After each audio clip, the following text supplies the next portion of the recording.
नमस्कार, मी जान्हवी सावंत. सर्व प्रेक्षकांना जय महाराष्ट्र. आणि आता बातम्या पाहूया सविस्तररित्या. बातमी आहे पुण्यामधून. पुण्येश्वर मंदिर परिसरामध्ये जमावबंदी लागू करण्यात आलेली आहे. दर्ग्याजवळ मुसलमान जमल्याने पोलिसांनी हा निर्णय घेतलाय. दर्ग्यावरील कारवाईच्या अफवेनं पुण्यामध्ये तणाव निर्माण झाला होता. पुण्यामध्ये दर्ग्यावरील कारवाईच्या अफवेनं पुण्यामध्ये तणाव निर्माण झाला होता.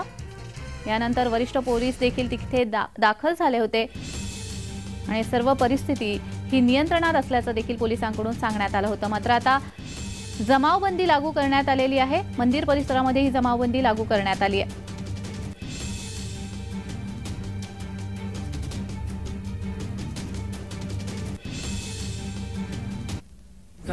परिस्थिती नियंत्रणात आहे. काही अशा अफवा पसरला होता की काही कारवाई तिथे होत आहे. अशा कोणताही कारवाई आता होत नाही. हे सूचना सर्वांना देण्यात आलेली आहे. हळूहळू क्राऊड कमी होत आहे. आपापल्या भागात लोक जात आहे.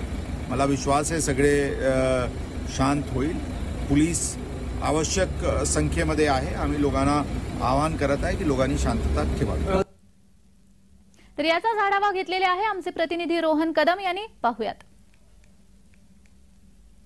पुण्यातील शेख सल्लाउद्दीन दर्ग्यामध्ये करण्यात आलेल्या अनधिकृत बांधकामावरती आता महापालिका हातोला चालवण्याची तयारीमध्ये आहे. आपण जर पाहिलं तर मोठ्या प्रमाणामध्ये जेसीपी ज्या आहेत त्या पुण्याच्या नदीपात्रातील रस्त्यांवरती लागलेल्या पाहायला मिळत आहेत. जवळपास 10 ते 12 ज्या आहेत त्या अशा प्रकारचे जेसीपीज या आलेल्या आहेत. तर जो राडारोडा तयार होईल, जो राडारोडा पडेल बांधकाम पाडल्यानंतरचं, त्यानंतर लागणारे मोठे मोठे डंपर देखील मोठ्या प्रमाणामध्ये महापालिकेने आपले पाहायला मिळत आहेत. जवळपास 22 ते 25 डंपर देखील यासाठी तैनात केलेले आहेत आणि याच्या माध्यमातून सगळा राडारोडा जो आहे तो उचलला जाणार आहे. आणि ही कारवाई मात्र नेमकी कधी सुरू होईल याची अधिकृत स्पष्टता मिळालेली नाहीये. परंतु ज्या पद्धतीने गेल्या काही काळापासून मोठ्या प्रमाणामध्ये पोलिसांचा बंदोबस्त त्या संपूर्ण दर्ग्याच्या परिसरामध्ये आहे, पुण्येश्वर मंदिराच्या परिसरामध्ये आहे, त्यामुळे एक चित्र मात्र नक्की स्पष्ट होतंय की येत्या काही तासांमध्ये हे सगळं बांधकाम जे आहे जे अनधिकृत झालेलं आहे ते अनधिकृत बांधकाम पाडण्याची शक्यता जी आहे ती मोठ्या प्रमाणामध्ये वर्तवली जाते.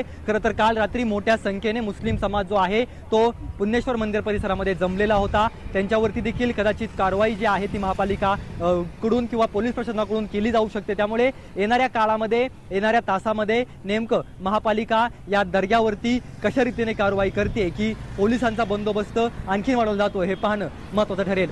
रोहन कदम, जय महाराष्ट्र न्यूज, पुणे.